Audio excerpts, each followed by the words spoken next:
Сайн байна уу? Танд энэ өдрийн мэндийг хүргэе. Өнөөдөр бид бондын талаар ярих болно.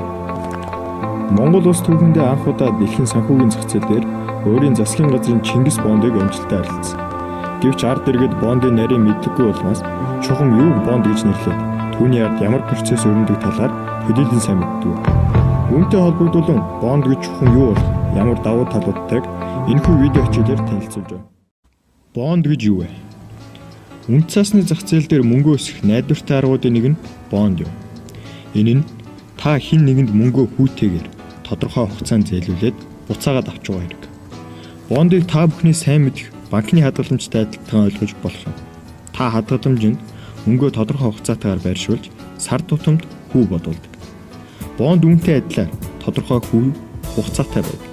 Ялгаатай нь танд мөнгө хэрэгтэй болсон үед бондыг чөлөөтэй арилжах боломжтой байдаг. Мөн танд банкнаас илүү өндөр хүүг тооцдог. Иймд банктай харьцуулахад таны бондоос авах ашиг өндөр байна гэсэн үг. Бондын ангилал. Хөрөнгө оруулалт хэрэгтэй байгаа пүүс компани аж ахуй нэгж тэрч байтугай засгийн газар орон нутгийн засаг захиргаа хүртэл бондыг гаргаж болдог. Ингэхдээ бондын үн, хүү, хугацаа зэрэгээ өөрсдөө тогтоож өгдөг. Бондыг гаргаж байгаа хуулийн этгээд нь үндсэн хоёр төрөл болон авч үзэж болно. Эхнийх нь засгийн газар болон орон нутгийн засаг захиргааны бонд. Улс орон хөгжлийн өвчтөд бүтээн байгуулалтын томоохон ажлуудыг хийж гүйцэтгэхэд шаардлагатай хөрөнгийг зөвхөн гадаадын зээл тусламжаар биш, бонд гарган худалдах замаар төвлөрүүлж болдог. Эдгээр бондын хувьд засгийн газар нь өөрөө баталгаа болдог бөгөөд бусадтай харьцуулахад илүү найдвартай болж чаддаг байна. Үүний хамгийн том жишээ бол Монгол Улсын засгийн газраас гаргасан Чингис бонд юм. Хоёрдугаар нь аж ахуй нэгж байгууллага компаниудын бонд. Энэ төрлийн бонд гаргагчид нь өөрсдийн үйл ажиллагаа томоохон төслийг санхүүжүүлэх үүднээс бонд гарган худалддаг бөгөөд байгууллагынхаа үндсэн хөрөнгийг барьцаалан баталгаажуулдаг. Мөн бондыг баталгаа, хүү, хугацаа зэрэг олон төрлөөр ангилж болдог. Тэгвэл бондын хүү гэж юу вэ? Хүү гэх ойлголтыг мөнгөний үн гэж ойлгож болно. Тухайн мөнгө хөрөнгийг ашигласныхаа хөлсөнд төлж буй төлбөрийг хүү гэнэ. Бондын хүүнд банкны хадгаламжийн хүүнээс өндөр, зээлийн хүүнээс доогуур тогтоогддог. Хүү нь хэд байх вэ гэдгийг бонд гаргагч өөрөө шийддэг. Мэдээж өндөр хүүтэй бол хүмүүс илүү худалдаа авах. Харин бонд гаргагчид бага хүүтэй байх нь ашигтай. Учир нь бага хүүтэй байх нь бага үнээр мөнгө хөрөнгийг ашиглаж байгаа хэрэг юм. Иймээс бондоор олох санхүүжилтээр чухам юу хийх вэ гэдгээс хамаарч хүү тогтоогддог. Бондын хугацаа гэж юу вэ? Хугацааг мөн л бонд гаргагч юу хийх гэж байгаагаас шалтгаалan тогтоодог. Урт хугацааны бондуудаар томоохон хөрөнгө оруулалт хийдэг. Тухайлбал зам, барилга гэх мэт урт хугацаанд бий болдог дэд бүтцийн салбарууд орно. Та мөнгөө хэдийн хугацаанд хэрэглэхгүй байхаас хамаарч урт болон богино хугацааны хөрөнгө оруулалт эрсдэл бий юу? Та бид ямар нэгэн хөрөнгө оруулалт хийхдээ бусдад мөнгөө залилуулах алтхаас сэргийлдэг. Уг эрсдэл нь бондын хувьд ч гэсэн тодорхой хэмжээгээр байдаг. Жишээ нь уг бондыг гаргасан байгууллага дампуурах, үйл ажиллагааны зовсон байдалд орж төлбөрийн чадалгүй болох зэрэг эрсдлүүд байж болно. Эдгээр эрсдлийг багасгах үүднээс анх бондыг зах зээлд гаргахад нь барьцаа баталгаа болон үнэхээр ашигтай ажиллаж чадах хэсгийг үнэт цаасны хороос судан үздэг. Тиймээс эрсдэл харьцангуй бага байдаг. Бондын давуу тал. Бонд гаргагчийн хувьд урт хугацааны санхүүжилтийн их усүр олох боломжтой.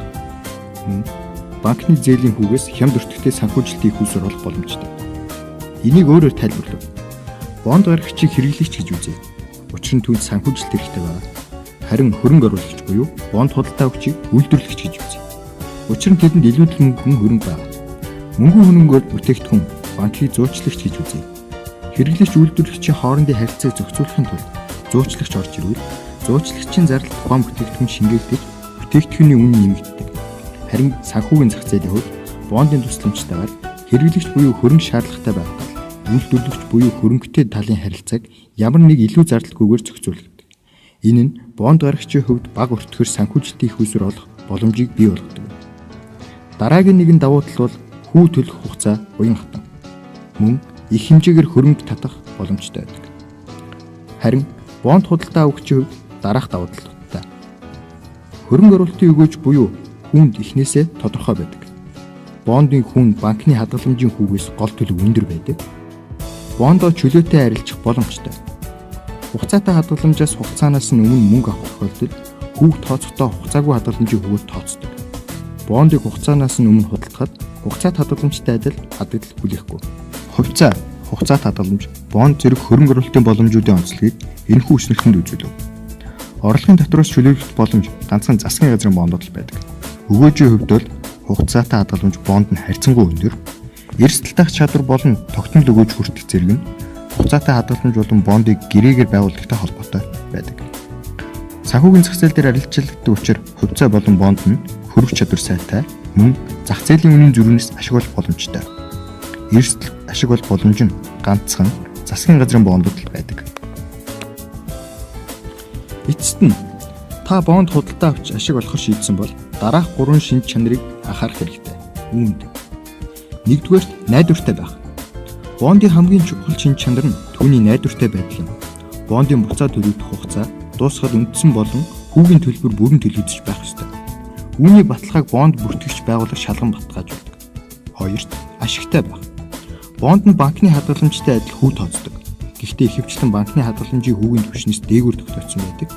Жишээлбэл Монгол улсад хугацаатай хадгаламжийн дундаж хүү 1.3% байгаа бол бондын дундаж хүү 1.4%. 3. Хөрөх чадвартай байх. Бонд нь ямар ч үед хамгийн өндөр хөрөх чадвартай үндэсээс тооцогддог. Учир нь хөрөнгө оруулагч дуртай үедээ бондоо худалдаж мөнгө авах боломжтой байдаг. Мөн бондыг 2 дахь зах зээл дээр худалдахад үнэ өсөх боломжтой. Жишээлбэл та өндөр хүүтэй бонд эзэмшдэг байлаа гэж бодъё. Хүмүүс ч энд бондыг худалдаа авах сонирхолтой бөгөөд бонд нь анх дахь зах зээл дээр дуусчихсан байна. Тэгвэл та анх авсан үнээс илүү үнээр худалдах боломжтой болно гэсэн үг. Эрхэм үзэгч та бүхэн бондын талаар багц болон мэдээлэлтэй болсон мэдээлэлтэй байна. Анхаарал хандуулсанд баярлалаа.